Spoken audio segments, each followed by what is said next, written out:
Thank you for coming, everybody. So this is officially the first digital salon back at Boulder Digital Arts. So cheers to that. So a little bit of history. Bruce and Zach started this company out of People Productions about 12 years ago. So we're very thankful that it's, an independent business that facilitates the creative community, the professional community. We offer classes in 5 different disciplines: film, photography, graphic design, web, and there's one more. And tonight, we're very excited to have 5 of our featured instructors join us, whose classes you can take. They're on our website and also displayed on the walls. While I catch my breath and remember that there's a microphone. You are at the craft of filmmaking. So what this means to us as storytellers, as people who are interested in impacting the world, perhaps some narcissism is involved, but it's healthy. It's for a reason. So these folks here are gonna share a little bit with us about their craft. So we have, immediately to my right, we have Mike Scalisi. And Mike Scalisi is an editor, Bruce's partner in Triple Threat Media, and teaches our video editing and motion graphics certificate program, which is a week-long intensive, as well as several evening courses. To his right, we have Dana Romanoff. So Dana has been working with some wonderful film projects highlighting the national parks with her partner, Amy Marquis. Did I see that correct? So I don't want to spoil what they're going to talk about, but some really, really exciting work that, especially for us in Colorado, most people in here, I would imagine, would imagine themselves to be some type of environmentalist, whatever that means to you, because you are, in fact, in the best state in the union, and these ladies have been doing a great project sharing that with inner city youth, among others. Then we have Lowel Pierce. Lowell teaches our video production certificate program, and again, our certificate programs are week-long intensives where they're all around $1,000, and you get immersed in the craft. All of us here are working professionals and/or, started with a dream and ended up here before you today. So we share what that means in terms of, Lowell's courses with all of the technical components of the camera, of the lighting, of the jibs, of the movement of film.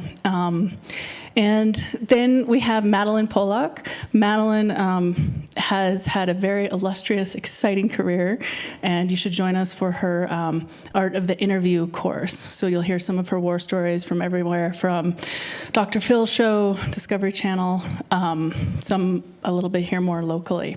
So we're going to start with 10-minute presentations of each person on their topic and accompanying video. Afterwards, if we have time, we have some fun topics to discuss and can open it up for questions. But I'd like to start actually with Lowell, if that works. Yeah.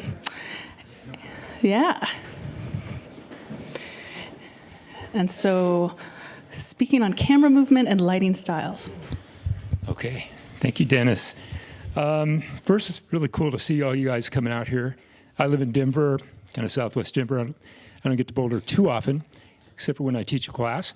And it's like a whole nother world here in Boulder, so it's really cool to see you all out here. Yeah, so the topic tonight is the craft of filmmaking, right? But let's face it, it's really the craft of video making, right, these days. I mean, most things I work on are video. All things are video these days. Most movies that you see are originated in video. And when you go to the multiplex theater, they are projected on a digital projector, right? So filmmaking, I mean, the craft of filmmaking sounds way cooler than the craft of video making. So we'll go with that, okay? But I think, it's kind of the same tools apply for video and film. I started in film a long time ago and was a second AC, worked my way up to first AC. Then I got to shoot a few things. It was like, wow, this is awesome.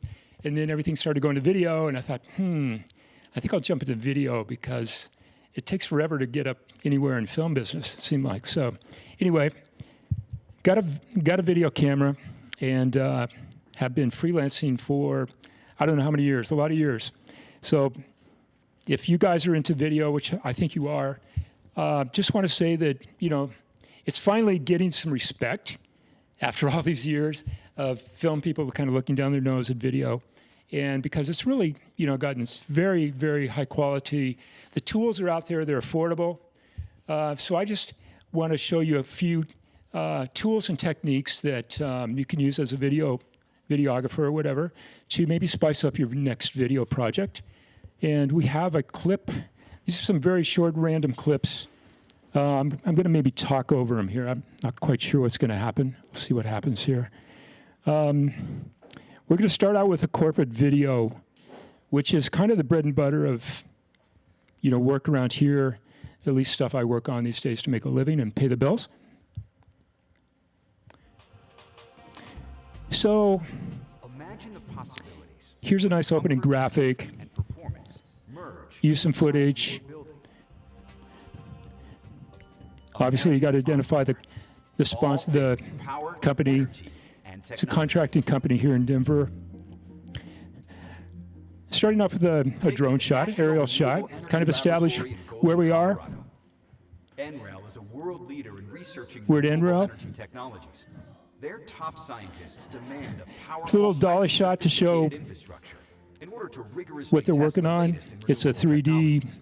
imaging system, is the Energy Systems Integration Facility, talking head. and it's a state-of-the-art, Another aerial. world-class power systems. And Drones are energy everywhere these days. innovations. You're the drone. The capabilities range from Dolly shot. large electrical distribution Just like mix in a little infrastructure movement to a whenever you supercomputer can. for simulations and modeling to hydrogen vehicle fueling stations. Keep it moving. So Encore was instrumental in helping us take our initial design requirements for the facility and turning them into actual implementable electrical systems and automation systems. Encore came in and really helped. Just kind of going behind the scenes here to show some some practical implementations, some of their projectors and come up and, with cost-effective solutions. talking and come head, up shallow with, focus, try a to, system you that know, would really meet our needs.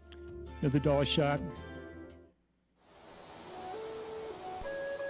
Here's some footage, kind of old school aerials before drones.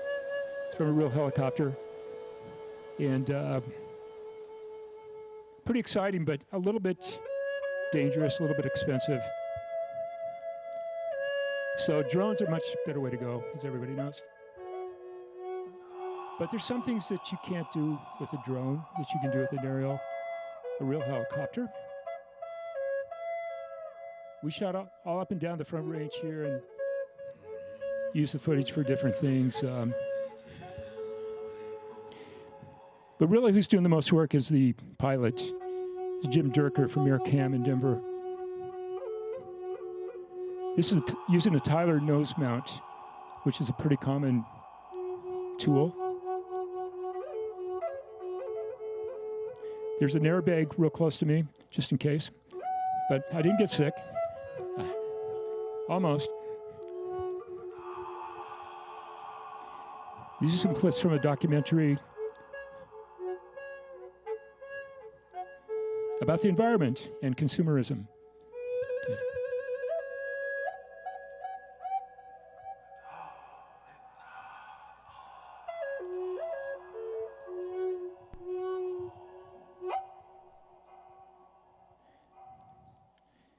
So use Beauty aerials when you is can. eternity, gazing at itself in a mirror.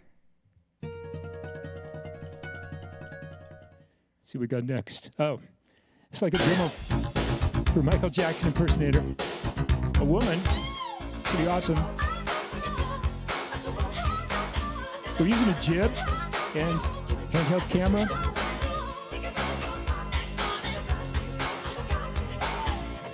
So use a jib whenever possible to give you kind of a different perspective.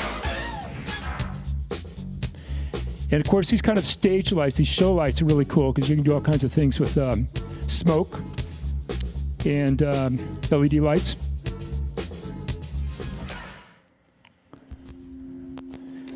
You can speed up the frame rate, you know, do some fast motion stuff. This is interval recording.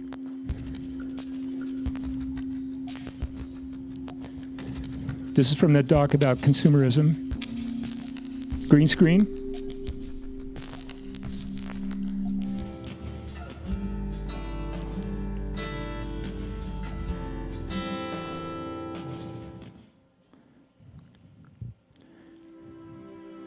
Oh, this is from Triple Threat Video. Slider shot. Use a slider whenever possible. Nice and easy.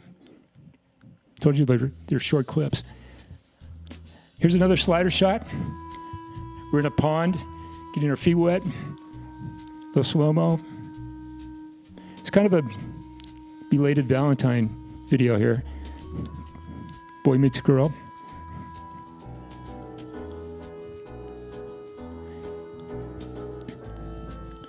We just did this for a demo for a guy who wanted to do wedding videos, and he wanted to make them look more cinematic. So we did kind of a engagement video for this guy.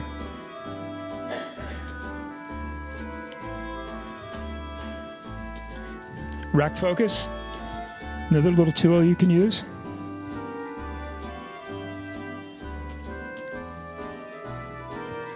Throwing water in the face, always good.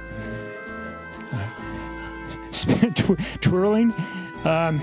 We just slow it down a little bit, kick it into some slow motion.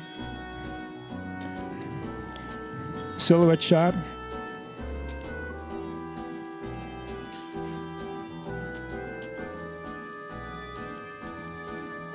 They actually did like each other. They were engaged, so it's pretty realistic.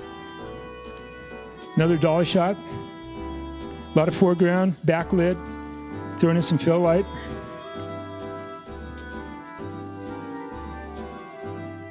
Those are just a few, tools, techniques you can use. Of course, there's 100 more that you can also use. But, I think the bottom line is whatever your next project is, whatever your budget is, see how you can use some of these tools to liven up your video, maybe add a little bit more motion to it. Look for some creative angles and, go out there and make your next project even a little bit more awesome using some of these tools. Thank you.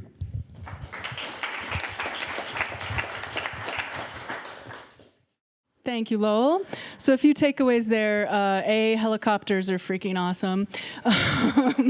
B, in terms of, if a picture can tell 1,000 words, this concept that movement and the opportunity to do something with a frame is really your vocabulary, and how you draw the viewer's eye into the story or whatever the focus is that you're presenting.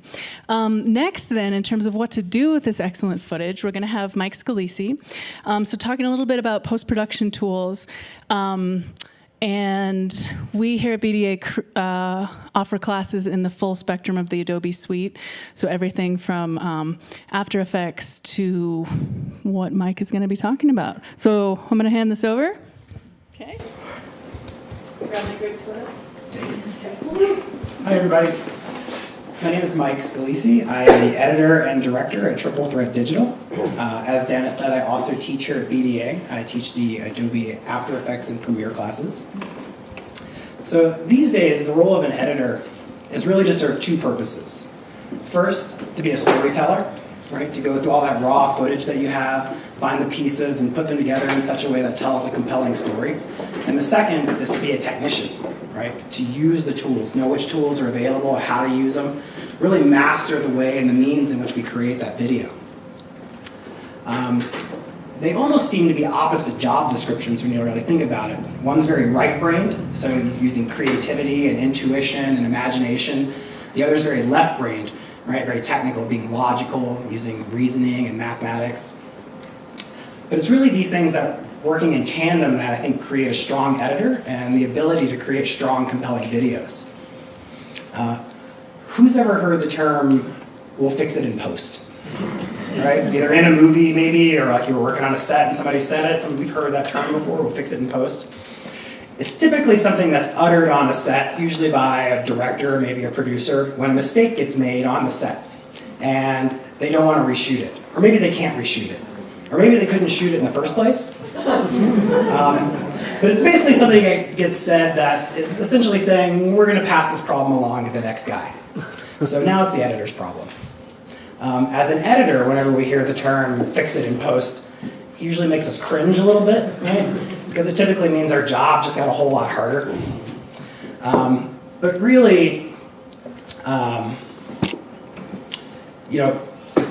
fixing it in post is one of those things that actually requires you to rely heavily on both of those roles, the storyteller role and the technical side, to really pull that off. So for the next part of my presentation, I'm actually going to be over here at the computer, so I apologize for that. And we're going to take a look at an example of how we pull all that together to actually fix it in post. I'm going to show a video here. This is the short video we did for a nonprofit here in town on water conservation. The title of the video is Life is Better with Water.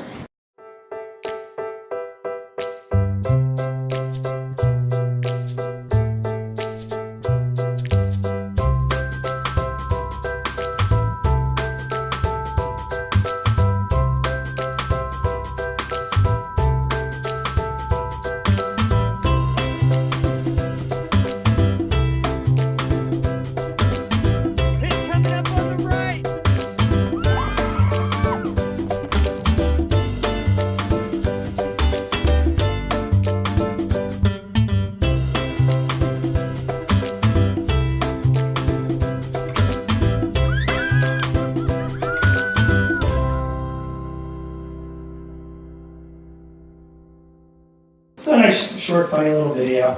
So the idea is we have a couple of scenarios where the water is removed from the situation, and then we have the corresponding scenarios where the water comes back, hopefully to some humorous effect.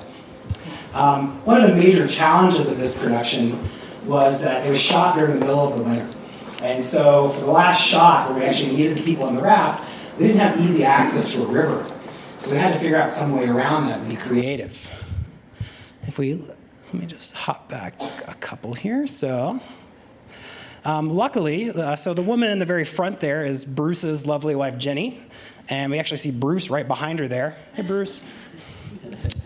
Luckily, these guys had gone on a rafting trip the previous summer on the Yampa, I believe, and Bruce had shot a ton of really great GoPro footage. So we got that footage, we started looking through it, we found a shot that would actually work really well for the end of this piece.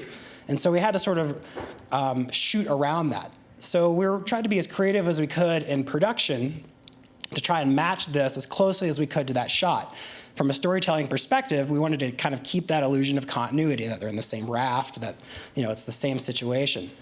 So we had Jenny show up and sit in the same position. We had her wear very similar clothing. We even found a red bag and put it in the front of the raft there to sort of try to match the red bag from the in shot there. We just tried to do whatever we could in production to get these two shots to sort of match as closely as possible. However, there was one major obstacle that we weren't going to be able to overcome in production. It was something we were going to have to fix in post. And that was the fact that the raft in the beginning shot and the raft from the end shot were actually two different colors, right? So it's definitely something we're going to have to fix in post, right? So I just want to go through a quick example of how the software and the tools available to us in Adobe Creative Cloud and sort of the seamless workflow between those two make it really easy to tie together those two aspects of being a storyteller and a technician to fix things in post and get things done. Here we are in Adobe Premiere, and here's our shot. If we take a look at it here, let's see. You can see that is definitely a blue raft, not a gray raft. So part of being that technician is knowing what tools we need to use in order to fix this. I want to use the three-way color corrector tool. That's a very powerful tool here in Premiere. Let me find my effects window. There we go. Three-way color corrector. And the three-way color corrector is a great tool because it allows me to do some advanced color correction called secondary correction.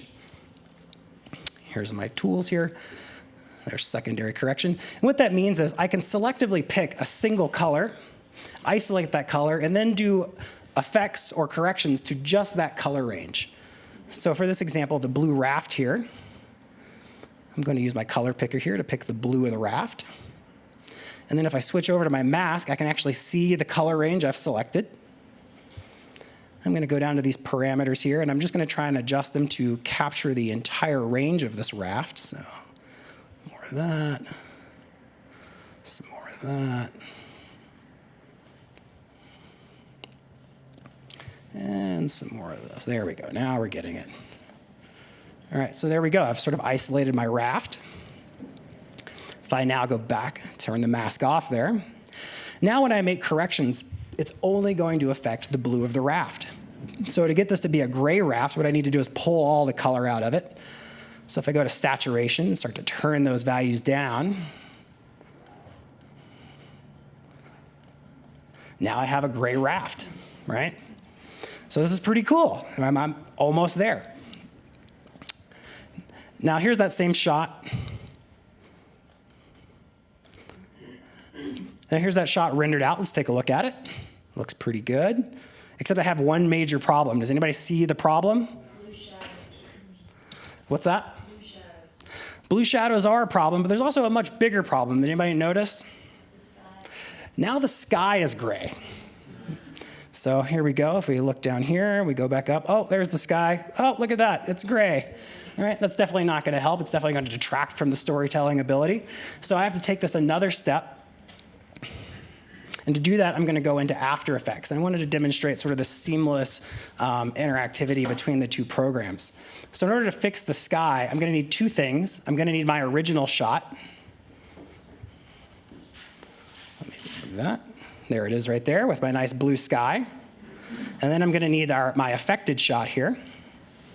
There she goes right there. And I'm going to want to send these to After Effects. One of the coolest things about the Adobe Suite is this ability to do dynamic linking. So now I've got my components in my Premiere timeline. To send them to After Effects, all I have to do is right-click, highlight those components, right-click, replace with After Effects composition. It opens After Effects and immediately creates a new composition with both of those clips in it. So now I'm ready to start working in After Effects. I just want to jump back to Premiere for a minute to point something out. So in Premiere, notice my two clips are now gone, and it's replaced it with one single clip. This clip is dynamically linked to the composition in After Effects. So now any work I do in After Effects is automatically translated back into Premiere. I don't have to do anything except for save in After Effects, right? So by making this process much easier, it helps me stay more in that storytelling mindset and less in that technician mindset by just making this a much easier workflow. This used to be a pain in the butt. I'd have to export things, re-import things, export things, re-import things. So anything that makes it easier lets me stay in that storytelling mindset a little more. So let's hop back into, let's find a frame of the sky, there it is. And let's hop back into After Effects. And the reason I want to go into After Effects is because it has some very advanced masking tools. So I'm going to use the pen tool here. If you ever use Premiere, Photoshop, or Illustrator, the pen tool should be somewhat familiar to you. And what I'm going to do is put the blue sky layer on top. So there it is. And I'm just going to mask out the bottom of that layer. So in order to composite these together, I'm basically going to cut off the bottom part of this layer here. So I'm just going to draw a quick mask around it.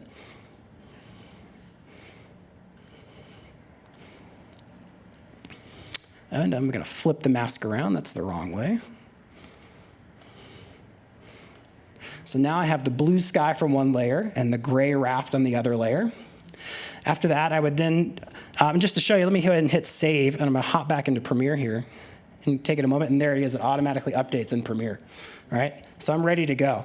In After Effects, I would then spend some more time, in the long, same thing with the three-way color corrector. I'm going to spend some time refining that stuff. I'm probably going to animate this mask over time to make sure that that blue sky doesn't hop out of my mask, and really spend some time doing that. And then after all that, I would render it out, and here's the final clip rendered together. Oh, wrong one, sorry. In and out. There we go. And also that blue cast, the blue shadow, I was able to remove in After Effects as well with a spill suppressor. And now I have a pretty believable gray raft, right?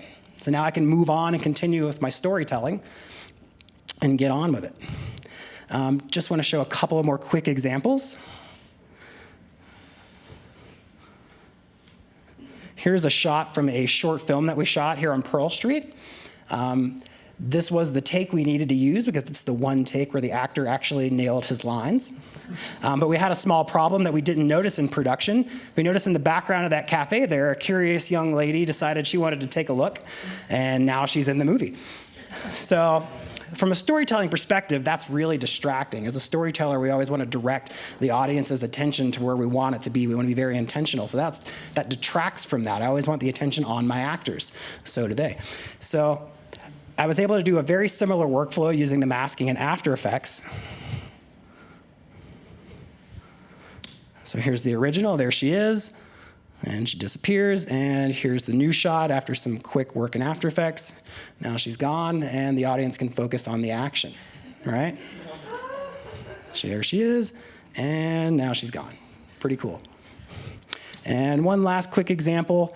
So this is a great example of when things happen accidentally, right? When this happened in production, we didn't see it because things were very rushed, and in post, we're like, oh, great, now we have to fix that.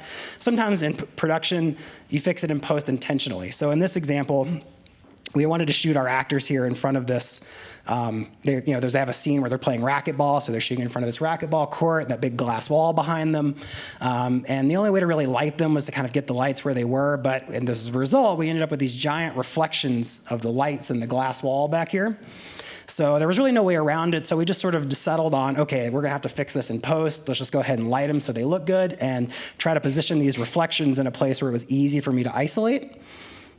And so, again, same kind of workflow with dynamic linking and masking and After Effects. And there's the lights, and then after a little magic, now they're gone, right? So there they are, and now they're gone. Cool. So that's all I have. Thanks, guys.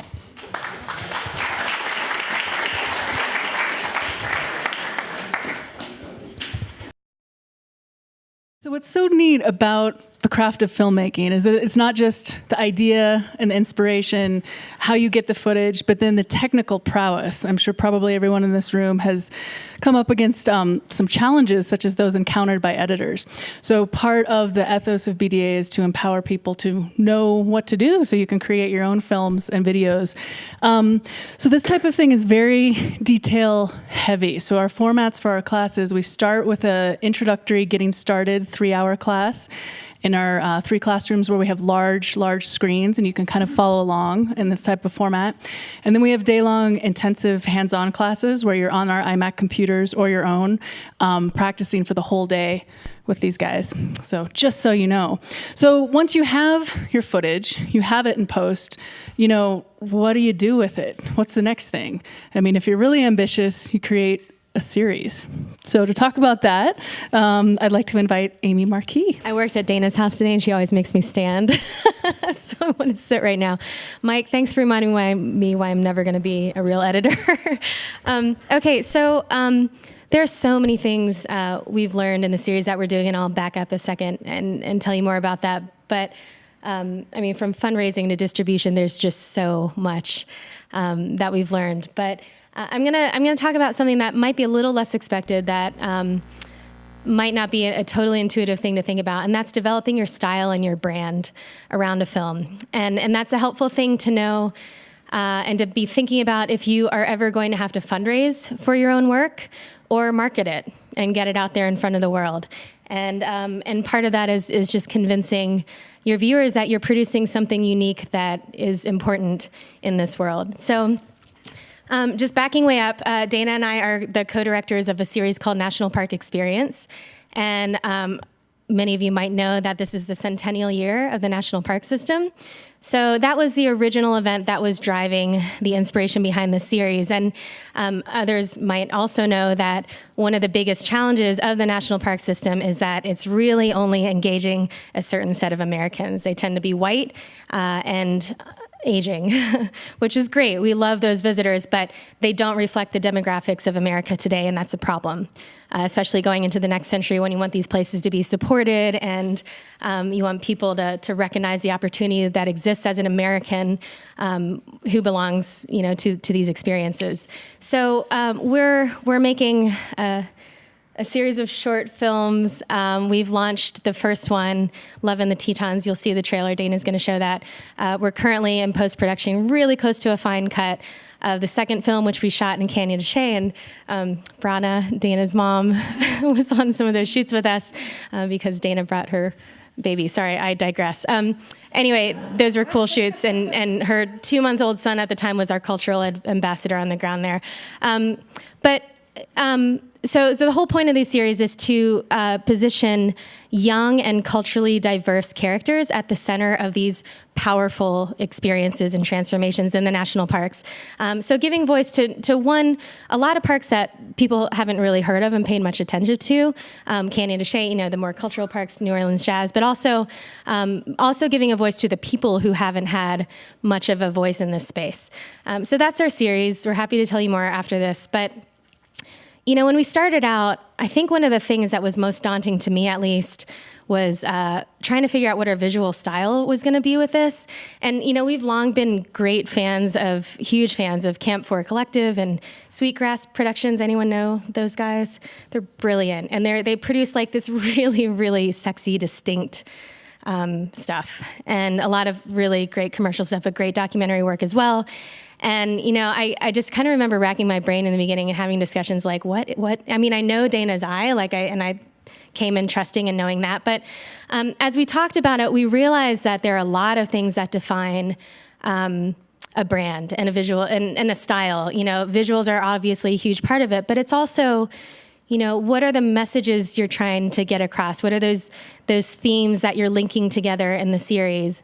Who are the characters that you are putting out there to the world? What are the emotions and that you're trying to draw, and the authenticity that you're trying to draw out of an interview? So, as we started thinking about what our values were as storytellers trying to get these films out into the world, we began to realize that there's a whole host of things that help define a brand and a style. And I think that's something that we're still figuring out. The fundraising, there's so many things we're still figuring out, but that's one thing that I think we've actually achieved pretty well at this point. And you'll see a little bit of the evolution of that. I have a couple of things I was going to show. Actually, can you pull up the website? I'll show you our website first, which thank God, we finally just refreshed. It's npexperience.com. And this is kind of where we started. We're very lucky in that my husband is a super talented designer. He does a lot of our title animations, actually. He's working on some tonight. So he helped us, run with this concept that we have. And so, right off the bat, we had a good logo and this nice background image and just this visual brand that we could launch with as we were, our first big fundraising push was the Outdoor Retailer Show in 2013, where we got REI on board with our first film, which was super exciting. But this is kind of what we started with, and it just kind of generally gives you the idea of what we're trying to go after with the series. And then the next step was to create a sizzle reel, which was a little challenging because we hadn't actually shot any of these films in the parks yet. Thank God, Dana had beautiful still images that we could work with and just put some motion on. There are a couple clips from a film that I made when I was an editor on National Parks Magazine. And then we had a very generous friend who had just traveled the entire country shooting, Tim Sessler, amazing cinematographer out of New York City. I don't know if any of you guys, he always has Vimeo staff pics. So we can show the sizzle next. But this is just a little 90-second piece that we put together to just try to get other people to visualize what was in our heads about the potential of the series. And we still use this today. It's still pretty accurate. You've seen the cascading waterfalls, the towering trees, the jagged rocks, the mighty bison. Now, we're here to tell you stories about the people. People whose lives have been transformed by the national parks. Because the parks are more than just pretty places.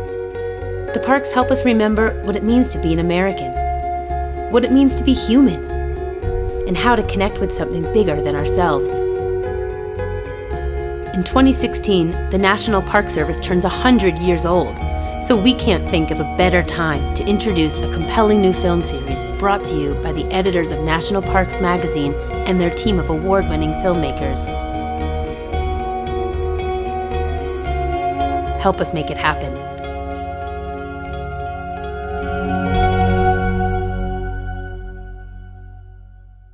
So thanks. It was a decent starting point. I think we've evolved a lot since then, but I'm turning it over to Dana because she's gonna dive a lot down into the details more about the actual stories.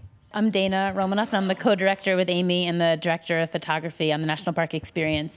And so for our storytelling, once we kind of defined our aesthetic and our values, we started to define what kind of stories we want to tell, and what our goal was. And our goal is to connect people to the stories and to do so through characters. And we wanted to create stories that are authentic, so focusing on real people and real situations, that are character-driven, so the characters narrate the stories, that touch on universal themes, and that are also simple. And what do I mean by simple? And I've been reading passages from Dr. Richard Raskin, who's a professor in Denmark and a short film theorist. And I'll just read a little bit about what he says about simple short films. He says, paradoxically, short films telling simple stories are most likely to be experienced by viewers as being deep, because they leave a habitable space inside for viewers to enter and explore and construct meanings. Films full of clever twists or excessive details are more likely to be experienced as superficial, keeping the viewer at a distance as an observer rather than a participant. And we really wanted to bring viewers inside to connect with our characters and to connect with our stories. But that said, simple doesn't mean that it's not multi-layered and that it's just a linear storytelling. And in fact, we didn't really want to focus on linear storytelling. And what I mean by that is we're looking for stories and characters that connect things not through events, not by saying this happened and then this happened and this happened and this happened, but rather connecting through relationships. So this first film that I'm going to show is actually our current film that we're in post-production on. And it's the second film that we're doing in the series. And the film is about the passing of a tradition in Canyon de Chelly National Monument. I don't know if anyone's ever been there. It's an amazing national park. It's the only living national park, meaning that there's around 40 Navajo families that still have land in Canyon de Chelly and farm this land. So we found these amazing characters, which I can go into a little bit more. But this story is, well, you'll see it. So this is the little teaser.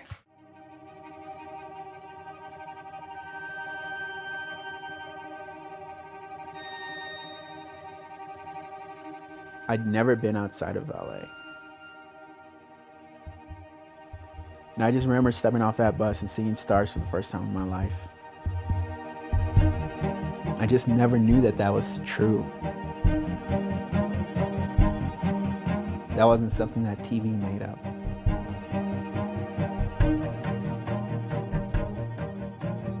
Today, we stand together, individuals from different cultures and backgrounds, in support and love of Juan and Vanessa.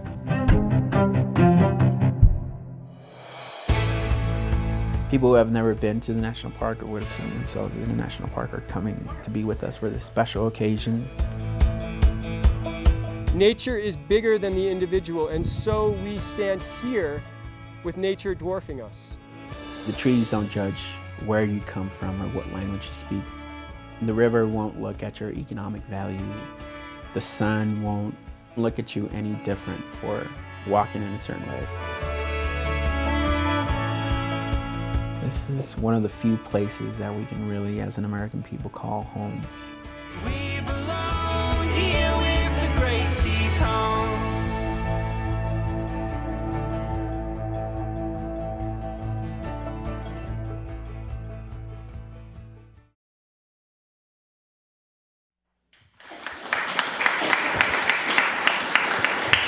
We still need Mike's help on we haven't done color or audio or anything yet, but that was just a real simple teaser. And although it's a simple story, there's a lot going on in the longer film, which is about 12 minutes long, and we're really trying to connect viewers through metaphor and through symbolism. For example, when we choose to use slow motion, that's every time they enter the canyon or exit the canyon, or do some of the traditional things like planting the corn. And we also use the corn throughout, them planting the corn, playing in the corn, and harvesting the corn. And that's to show a passing of time and also a passing of tradition. So it is layered. And finding these characters, that's probably a whole other thing, but it's really finding these stories, which took a lot of research for this. We really researched and manifested this story, and had a profile that we wanted to fill. And we found these two sisters, and they really fit this profile, and that's how the story evolved, because we knew kind of the story we wanted to tell and had to find the characters to match it. But it can also happen in reverse. You can also happen upon these amazing characters. Has anyone seen Wolfpack? Okay, it's an incredible. So I won't go to it. That's an example. If you haven't seen it, it's a documentary to watch. But how a person on the streets of New York City, a documentarian, happened upon this pack of young men. Dressed like Reservoir Dogs, and just was like, whoa, what is this? And it became this amazing documentary on their lives. But so you can also just happen upon a story by happening upon characters.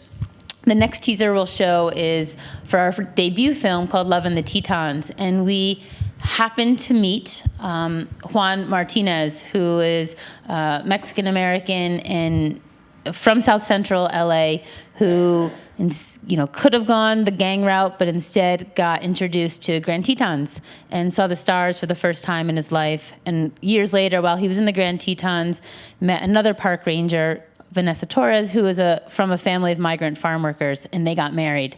Well, Amy and I just happened to be in conversations with a friend of a friend who introduced us to Juan, and Juan was getting married. This is in 2013. He was getting married that year. I was getting married that year. And so we started talking about wedding planning. But it turns out he was getting married in the Grand Tetons. And Amy and I walked away from that conversation, and like 10 steps later, we just kind of stopped ourselves and said, oh my God, a love story. And so what a universal theme, and what a great way to introduce viewers to our film series and through this universal theme. But another thing about Juan and about characters in general is, in character-driven storytelling, the character interaction is really what provides the vitality for the film. It's important for the character to be relatable, and it's important to know off the bat whose story you're telling to allow viewers to feel comfortable with the story. And you can have a character with an amazing story, but that person also has to be really good on camera. And luckily, after meeting Juan and talking to him a little bit, we knew he was an amazing character, and he had an amazing story to tell. So this is the teaser for Love in the Tetons.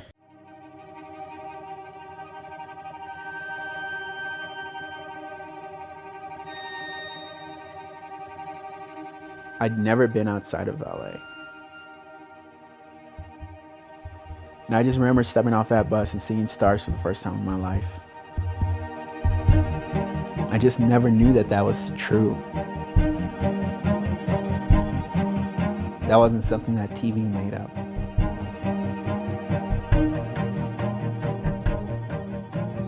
Today, we stand together, individuals from different cultures and backgrounds, in support and love of Juan and Vanessa.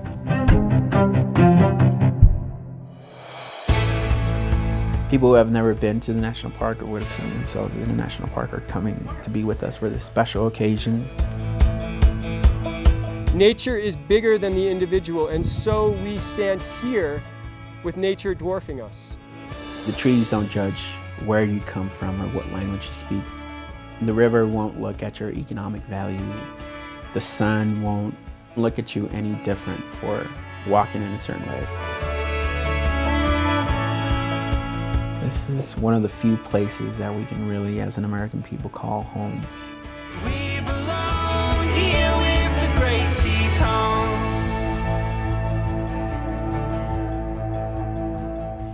So that's just two examples. There's so much more that goes into it, just from the music, which is a huge part of our films, the styling of the titles and the fonts. But in closing, I think we follow a less is more principle in a way. We really want to tell a complete story and bring that story full circle, but we want to leave the viewer with something meaningful to really replay in their mind and to take away from. So we hope that we're doing that in our films. Thank you, ladies. Dana Romanoff, Amy Marquis. So that brings us kind of full circle to the why. Why do we make films? Why bother?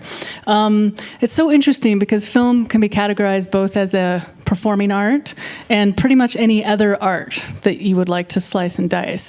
And so we've talked about the technical aspects, how you find an audience, but then really part of the integral role of the filmmaker, which everybody here does so well, is bridging that gap between what's in your head, your ego, and your audience, because it's not necessarily a ends justify the means experience. It's the journey of people's real lives and your life, not just if you're working in documentary, but fiction as well. So in order to have that rapport and have that be a meaningful experience that's communicated effectively, you both have to be very organized, but also somewhat charismatic and somewhat of a people person. So with that, I'd like to hand things over to Madeline Polak. Thank you. I just want to say that I've worked with Mike and Dana and Lowell all before. They're all excellent at what they do, and I know that Amy is too because of what we just saw and from what Dana tells me. So it's pretty exciting to be here with them. So I'm going to talk about the importance of pre-production and producing and interviewing and kind of what happens and being prepared for what you are going to be doing that day and why what can go wrong. And I feel like my job as a producer is I'm constantly thinking what can go wrong and preparing for it so that when I get there I've thought of everything. And sometimes it bleeds into my personal life where I'm doing that constantly and it drives my husband crazy. But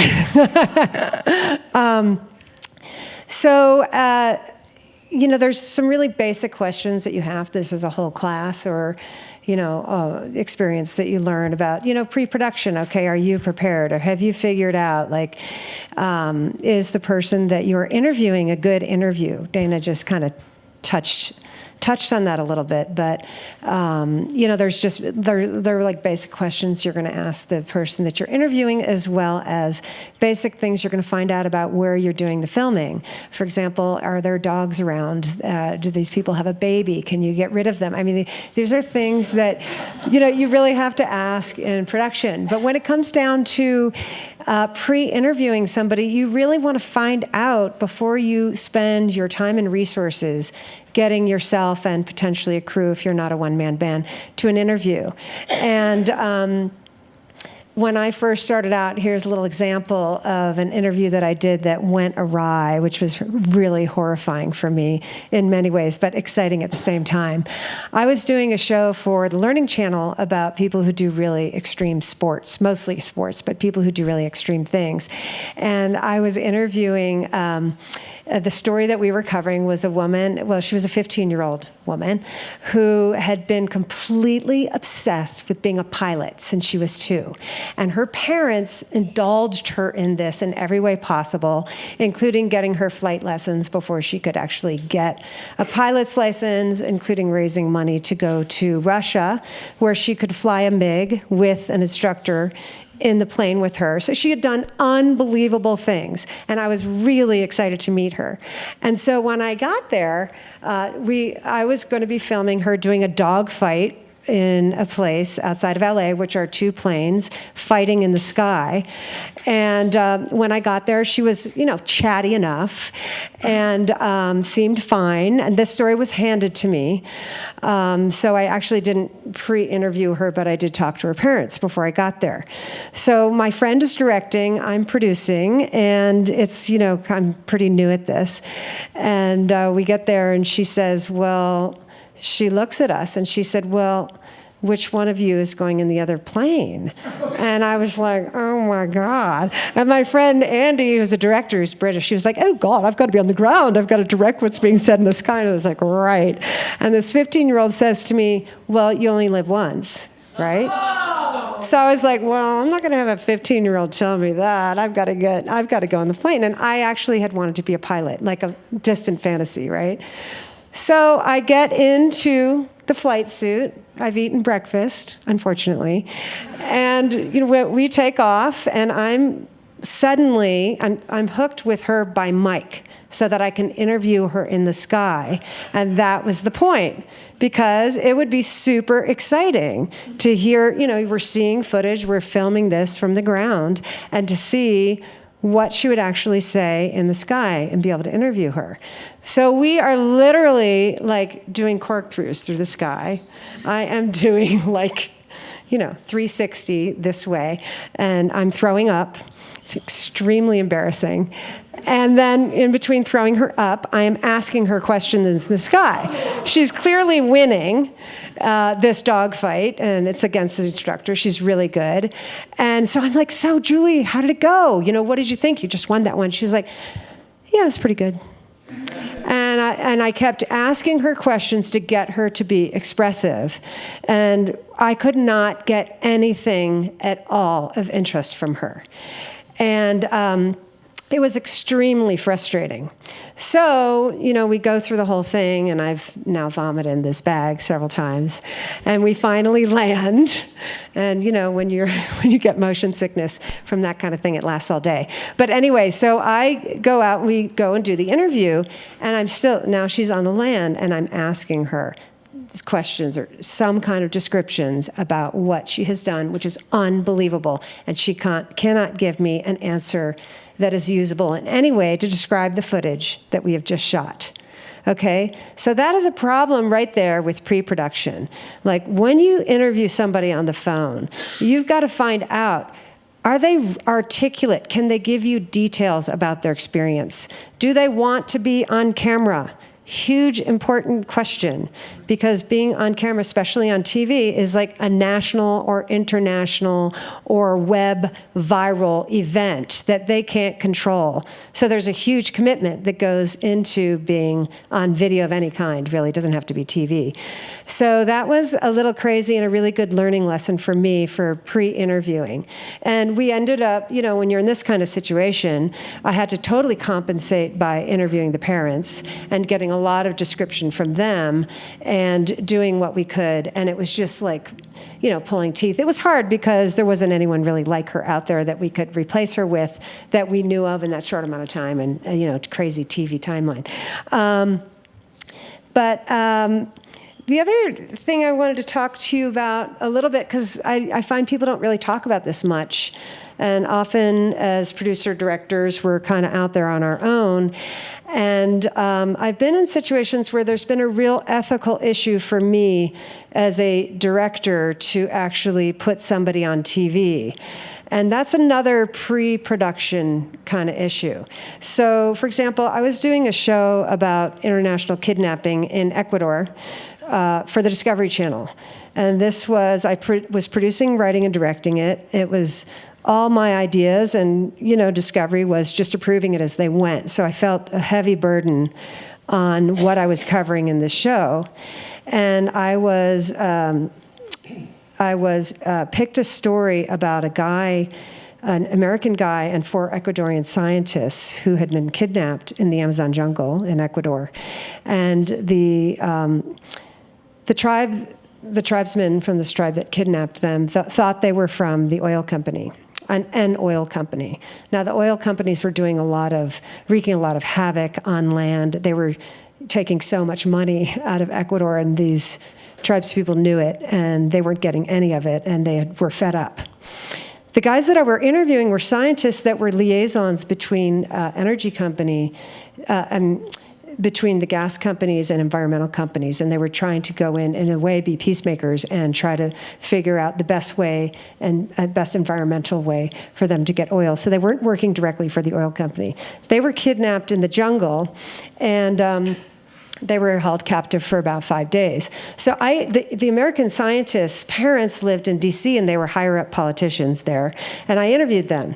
And so through the course of working on a show about international kidnapping, I found out a lot about what happens in kidnapping. One of the things being that if you get kidnapped in a foreign country, in a lot of ways you're shit out of luck. Like the U.S. government is not going to step in unless you've got parents that are higher ups in D.C. and you can pull strings. It's so political and it's so complex. But I suddenly realized, as I was doing my research, that by putting this guy on camera in Ecuador, and this was going to air in Ecuador, and he was continuing to do his work, so he was yet again going to be a potential kidnapping victim, that by airing the fact that his parents are higher ups, that he is featured on a Discovery show, which makes him look like he's got money, and that he's important enough to be on TV, all of a sudden, he's at risk, because if somebody's seen him on TV and he's kidnapped, they can negotiate for much higher rates, and the stakes get higher and higher. And it became like a real dilemma for me, because I thought, I don't want to be the person responsible for this guy getting kidnapped again. They got out. Two of the scientists who are Ecuadorian became the negotiators in how they got out of this situation. It was super hairy. And so it was just an ethical dilemma for me. And I realized I've got to get square with myself about this, and I got to really discuss it with this guy and make sure he knows what he's doing. And that what are the implications of being on TV? Because a lot of people are freaking clueless about, nobody knew me yesterday. I just aired on TV, and all of a sudden, everybody knows my story. People are contacting me from my past that I know. It's amazing what can happen. So anyway, I had a long discussion with him about it. And he heard what I was having to say, and he's like, yes, you're right. He said, but here's the thing. I really want to do this story. I want this story to be told. And so it gave me a certain peace of mind that this guy, it's his choice, but it's my responsibility. And, I was like, okay, I'm going to go with this. And he wanted to do it. I mean, it was pretty much with anybody that I interviewed in that situation. It also, an ethical conversation also comes up. I was doing a show about teens. It was a teen talk show / documentary featuring teens who had committed suicide, or who knew people who had committed suicide. So it's a total taboo topic. And when you're a teen, the fact that, a lot of people hide that they've tried to commit suicide because it is so taboo. And if you're 14 and you say, I want to go on TV talking about committing suicide and I'm happy to do it, you might not feel so happy when you're 16 or 17 or when you're wanting to become a state representative or something in your history. So that was a really big dilemma for me. And when I chose these kids to be on the show and when I interviewed them, I really had to go through the process, and I had to really trust myself around this and trust these teens as well as their parents that they were ready to do that. And I think I don't really hear people talking about it much in our field, but even on lighter topics, even by the mere fact of appearing on TV, you're doing something that you just can't take back. And I'm not saying it's a negative thing. In a lot of ways, it's a super positive thing. But I think it's just good to have that conversation. And I think, when you're out in the field, it's really kind of good to be ready for anything. Like I said, it's really good to be prepared for anything. One of the things that happened to me when I was in Ecuador was that I had interviewed the head of not the head of the CIA, but the head of the guy who at the CIA who does negotiations when it comes to dealing with foreign hostage situations. And I said to him, hey, so I'm going to Ecuador, and my radar was completely up because I'm doing a show about international kidnapping. And so, of course, everywhere I went, I was like, oh my God, I'm going to be kidnapped, and I'm with the crew, and they're going to want the camera. I don't usually travel that way, but my radar was up. And I said, so would you go to Ecuador? And he said, yes, I would go to Quito, the capital. And I said, well, would you go into the jungle? And he said, no. He said, I would not take my family. I said, would you take your family into the jungle? He said, no, I wouldn't. So I was trying to gauge for myself and do my research. This is the whole prep thing. Like, before you get there, just do as much research as you can, ask around. Of course, when we got there, and I was with mostly Ecuadorians who knew their way around, they said, do you want to go to the jungle? And I was like, yes, I want to go to the jungle, because I felt, comfortable, and I knew what the risks were. But it was interesting. So we just decided on the fly. When we were in the jungle, we found a hut, which was somewhat like the hut these guys were kidnapped and caught in, to do a kind of not a cheesy recreation, but a recreation of what had happened. And in that, we did an interview, but then, the Ecuadorian was very concerned about being on TV, so we had to film him in the darkness and, make all these decisions on the fly. So it's just interesting. You really need to be super flexible and, are you giving me time or are you asking a question? Sure. Time? Both. Okay, gotcha. Denise just chimed in. Okay, go ahead. So I'm just curious now, you said you were a little green back when you interviewed this fighter pilot, young gal. Do you think you would elicit a different response knowing what you know now, kind of if you had to do that over again, taking your experience back in time to do that flying in the plane again, do you approach it differently? So I think that I would have been a better interviewer, but I can't say that she would have been a better interviewee. I'm not really sure about that. But one thing that I would have done was gone to my boss at the time and said, this is what we're dealing with, just so you know.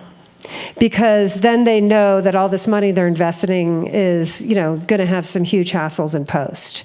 And we're going to have to cover for it in some way. And I always think it's so much better up front to know what you're getting into for everybody involved. And it affects budget if you're getting into a situation like what Mike was talking about. If you have to get into a situation in post where you're doing so much correcting, that's a huge budget issue. But would you have gone up in the plane? Yeah.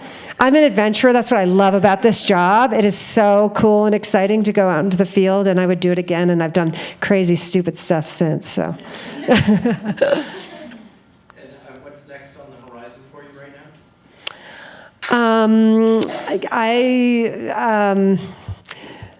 I've got a few things brewing. One is with Corey right here, who's sitting in the front, and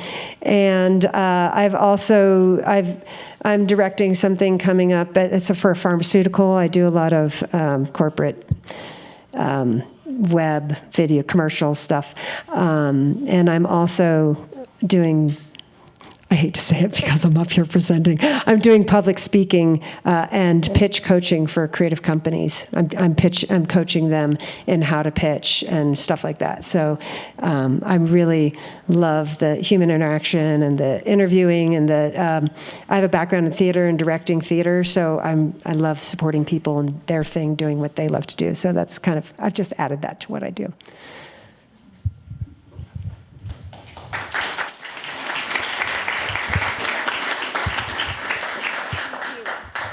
All right. Well, thank you, Madeline. Can we get one more round of applause for our presenters here? Thanks so much, guys. If you have additional questions, please feel free to say something on Facebook or Twitter or email us. Since you came to this event, we will make sure that you are invited to our next digital salon. So this concept of inviting, thought leaders, inviting the public, providing an opportunity for people to share ideas. We really, really thank you for coming.